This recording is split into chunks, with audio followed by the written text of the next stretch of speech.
When I read Growing Young, I remember texting Kara and Jake pretty quick right after and saying, this might be the most important work you've ever done. The church is losing ground with this next generation, and what does it look like for us to engage them again? Every pastor I knew, I was texting and I was saying, you've got to read this book. Not only do you need to read the book, you need to sit in it. And I think the cohort is the best way to sit in it.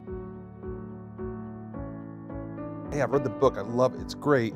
How do I lead my staff through this? How do I lead my volunteers? How do I actually implement this in my ministry?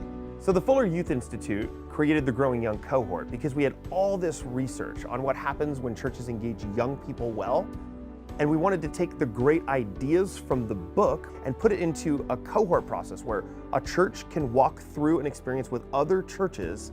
How can I actually implement them in my own church, in my own context? The cohort includes 2 in-person summits with a team from your church. You get to just really dive deep for 2 days away from the office, away from anything else, sitting with other pastors from all kinds of other churches, but then also hearing from some of the best minds. The team at Fuller, they're experts in the research. They're the ones who wrote the books on this content. One of the benefits of the Growing Young Cohort is access to our church-wide Growing Young assessment.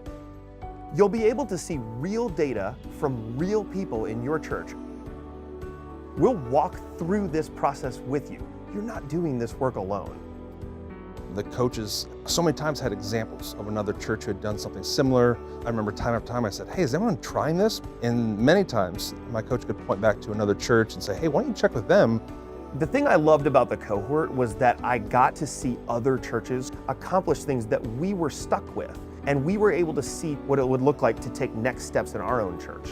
I'm seeing the churches that engage the process in the cohort have a much different experience than a church that just reads the book. This process works because it focuses on short-term wins and long-term goals. I think one of the fun changes to see coming out of being a cohort is having language to bring home and seeing other people in our church start to get it. So it's been really fun to see young people being equipped and engaged and involved in the church today. So join us for the next Growing Young Cohort.